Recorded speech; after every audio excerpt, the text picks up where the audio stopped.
కాశీలో 9 రాత్రులు ఎందుకు ఉంటారు? అసలు ఆధ్యాత్మిక రహస్యం ఏమిటి? నమస్కారం ఫ్రెండ్స్. భూమిపై ఎన్నో పవిత్ర క్షేత్రాలు ఉన్నాయి. కానీ జీవితంలో ఒక్కసారైనా తప్పకుండా వెళ్ళాలి అని హిందువులు భావించే క్షేత్రం మాత్రం కాశీ. ఎందుకంటే ఇది కేవలం ఒక నగరం కాదు. ఇది మోక్షానికి ద్వారం అని భక్తులు నమ్ముతారు. కాశీలో ఒక రోజున్న పుణ్యం అంటారు. అలాంటిది చాలా మంది అక్కడ 9 రాత్రులు ఎందుకుంటారో తెలుసా? ఈ 9 రాత్రుల వెనుక ఉన్న ఆధ్యాత్మిక రహస్యం ఏమిటి? ఎందుకు శాస్త్రాలు దీన్ని ఎంతో పవిత్రంగా చెబుతున్నాయి? కాశీలో ఆ 9 రోజులు ఎలా గడుపుతారు? ఏ నియమాలు పాటిస్తారు? అసలు అక్కడ ఏం జరుగుతుంది? ఈరోజు మనం పూర్తిగా తెలుసుకుందాం. వీడియోని చివరి వరకు చూడండి. ఎందుకంటే చివరిలో కాశీ యాత్ర ముగిసిన తర్వాత ఇంటికి వచ్చాక తప్పకుండా చేయాల్సిన పూజ గురించి కూడా చెబుతాను. ఫ్రెండ్స్, కాశ్యం మరణం ముక్తి అనే మాట మీరు ఎప్పుడైనా ఒకసారైనా విని ఉంటారు. అంటే కాశీలో మరణిస్తే మోక్షం లభిస్తుందని నమ్మకం. అందుకే జీవితాంతం చివరి రోజుల్లో కాశీలో గడపాలని చాలా మంది కోరుకుంటారు. కాశీ అనగానే మనకు ముందుగా గుర్తుకు వచ్చేది గంగా నది, విశ్వనాథ స్వామి ఆలయం, మణికర్ణికా ఘాట్, కాలభైరవుడు. ఇవి కేవలం ఆలయాలు కాదు, వేల సంవత్సరాల ఆధ్యాత్మిక చరిత్రకు సాక్ష్యాలు. ఇప్పుడు అసలు విషయం ఏమిటంటే కాశీలో 9 రాత్రులు ఉండడం చాలా పవిత్రంగా భావిస్తారు. దీనికి ఒక గొప్ప ఆధ్యాత్మిక భావన ఉంది. మనిషి తల్లి గర్భంలో 9 నెలలు ఉంటాడు. ఆ తర్వాత ఈ భూమిపైకి జన్మిస్తాడు. అదేవిధంగా కాశీలో 9 రాత్రులు గడిపితే ఆత్మకు ఒక కొత్త ఆధ్యాత్మిక జన్మ లభిస్తోందని భక్తుల నమ్మకం. ఇది కేవలం యాత్ర కాదు, ఇదొక ఆత్మశుద్ధి ప్రక్రియగా భావిస్తారు. పురాణాల ప్రకారం వ్యాస మహర్షి కాశీలో 9 నెలలు సాధన చేయాలని చెప్పారట. కానీ కలియుగంలో అది సాధ్యం కాకపోవడంతో దానిని 9 రాత్రులుగా పాటించడం మొదలైందని చెబుతున్నారు. అందుకే ఇప్పటికీ చాలా మంది కాశీకి వెళ్ళి 9 రోజులు అక్కడే ఉంటారు. ఈ 9 రోజుల్లో భక్తులు కొన్ని ప్రత్యేక నియమాలు పాటిస్తారు. ఉదయం లేవగానే గంగా స్నానం చేస్తారు, విశ్వనాథుని నామస్మరణ చేస్తారు, అబద్ధం మాట్లాడరు, కోపం తగ్గించుకుంటారు, ఒక పూట మాత్రమే భోజనం చేస్తారు, శివ ధ్యానం చేస్తూ రోజంతా గడుపుతారు. ఇలా చేస్తే మనసు ప్రశాంతంగా మారుతుందని నమ్మకం. ఇప్పుడు ఆ 9 రోజుల యాత్ర ఎలా సాగుతుందో చూద్దాం. మొదటి రోజు కాశీ యాత్ర సాధారణంగా మణికర్ణికా ఘాట్ దగ్గర ప్రారంభమవుతోంది. భక్తులు ముందుగా గంగలో పవిత్ర స్నానం చేస్తారు. ఆ తర్వాత పితృతర్పణాలు చేస్తారు. ఎందుకంటే కాశీలో కార్యాలు చేయడం చాలా పవిత్రంగా భావిస్తారు. తర్వాత డుండి వినాయకుని దర్శిస్తారు. ఆ తర్వాత విశాలాక్షి అమ్మవారిని దర్శిస్తారు. మొదటి రోజు నుంచి ఉపవాస నియమాలు మొదలవుతాయి. రాత్రి విశ్వనాథుని నామస్మరణతో గడుపుతారు. రెండో రోజు ఈ రోజున గంగా స్నానం చేసి కాశీ విశ్వనాథుని దర్శిస్తారు. అన్నపూర్ణ అమ్మవారిని కూడా దర్శించుకుంటారు. ఈ రోజు గాయత్రి మంత్రం, శివ మంత్రం చేపించడం చాలా ముఖ్యంగా భావిస్తారు. ఇలా భక్తి భావంతో రోజు గడుపుతారు.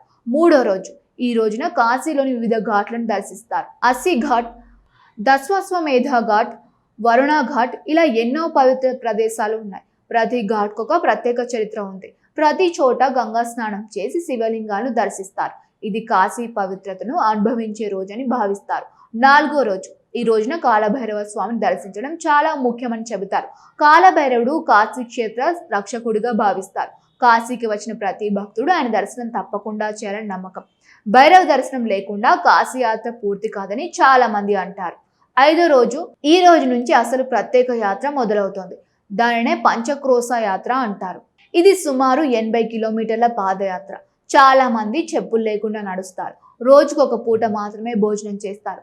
మార్గం మధ్యలో శివాలయాల్ని దర్శిస్తూ యాత్ర కొనసాగిస్తూ ఉంటారు. ఇది చాలా కఠినమైన యాత్రగా భావిస్తారు.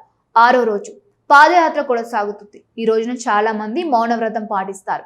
ఎక్కువగా మాట్లాడకుండా మనసులో శివనామ స్మరణ చేస్తూ నడుస్తారు. ఇలా చేస్తే మనసు ప్రశాంతం అవుతుందని నమ్మకం. ఏడో రోజు యాత్ర ఇంకా కొనసాగుతుంది. మధ్యలో పవిత్ర వృక్షాల దగ్గర విశ్రాంతి తీసుకుంటారు, ధ్యానం చేస్తారు, దాన ధర్మాలు చేస్తారు. ఇలా ఆధ్యాత్మిక భావంతో రోజు గడుస్తూ ఉంటుంది. ఎనిమిదో రోజు ఈ రోజున పాదయాత్ర చివరి దశకు చేరుకుంటుంది. భక్తులు మళ్ళీ మణికర్ణికా ఘాట్కు చేరుకుంటారు. ఇది యాత్ర ముగింపుకు దగ్గరైన రోజు. ఈ రోజున ప్రత్యేక పూజలు చేస్తారు. తొమ్మిదవ రోజు ఇది యాత్రలో అత్యంత ముఖ్యమైన రోజు. మొదట కాలభైరవుని దర్శిస్తారు. ఆ తర్వాత విశ్వనాథ స్వామికి అభిషేకం చేస్తారు, బిల్వార్చన చేస్తారు, అన్నపూర్ణ అమ్మవారి వద్ద భిక్ష తీసుకుంటారు, దాన ధర్మాలు చేస్తారు. తర్వాత విశాలాక్షి అమ్మవారిని దర్శించి యాత్రను ముగిస్తారు. కొంతమంది అదే రోజు తిరుగు ప్రయాణం అవుతారు, మరికొందరు మరుసటి రోజు బయలుదేరుతారు. ఫ్రెండ్స్, ఈ 9 రోజుల యాత్రలో అసలు గొప్ప విషయం ఏమిటంటే ఇది కేవలం ఆలయ దర్శనం మాత్రమే కాదు, మనసును మార్చే ఆధ్యాత్మిక సాధన. ఈ 9 రోజుల్లో చాలా మంది తమ కోపం, అహంకారం, లోభం తగ్గించుకోవాలని ప్రయత్నిస్తారు. అందుకే చాలా మంది కాశీ వెళ్ళి వచ్చిన తర్వాత జీవితమే మారిపోయింది అని చెబుతుంటారు. ఇంకో ముఖ్యమైన విషయం ఏమిటంటే కాశీ నుంచి ఇంటికి తిరిగి వచ్చిన తర్వాత కూడా కొన్ని పూజలు చేస్తారు. కాశీ నుంచి తెచ్చుకున్న గంగాజలం, విభూది, బియ్యం వంటి వాటితో ఇంట్లో పూజలు చేస్తారు. ఇలా చేస్తే కాశీ యాత్ర పూర్తి ఫలితం లభిస్తోందని నమ్మకం. ఇప్పుడు చాలా మంది మరో ప్రశ్న అడుగుతున్నారు, కాశీకి ఎప్పుడు వెళ్ళాలి?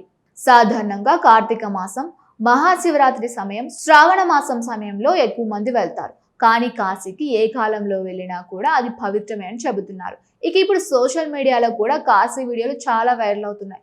ముఖ్యంగా గంగా హారతి చూసిన వాళ్ళు ఆ అనుభూతి జీవితంలో మర్చిపోలేమని చెబుతున్నారు. సాయంత్రం సమయంలో గంగా నది ఒడ్డున జరిగే ఆ హారతి చూడడానికి వేలాది మంది భక్తులు వస్తుంటారు. అది చూస్తే నిజంగా మనసు ప్రశాంతంగా మారిపోతుంది. ఫ్రెండ్స్, కాశీ గురించి ఇంకో గొప్ప విషయం ఏమిటంటే అక్కడ శివుడు స్వయంగా నివసిస్తాడని నమ్మకం. అందుకే కాశీని శివుని నగరం అని కూడా అంటారు. అక్కడ ప్రతి వీధిలో ఒక ఆలయం కనిపిస్తుంది, ప్రతి అడుగులో భక్తి కనిపిస్తుంది, ప్రతి ఘాటు వెనుక ఒక చరిత్ర ఉంటుంది. అందుకే కాశీ యాత్రను సాధారణ యాత్రగా కాదు, జీవితంలో ఒక గొప్ప ఆధ్యాత్మిక అనుభవంగా భావిస్తారు. మరి మీకు కాశీకి వెళ్ళాలని ఎప్పటి నుంచో కోరిక ఉందా? మీరు ఇప్పటికే కాశీ వెళ్ళి వచ్చారా? అక్కడ మీకు కలిగిన అనుభూతి ఏమిటి? మీ అభిప్రాయాన్ని కామెంట్లో తప్పకుండా చెప్పండి.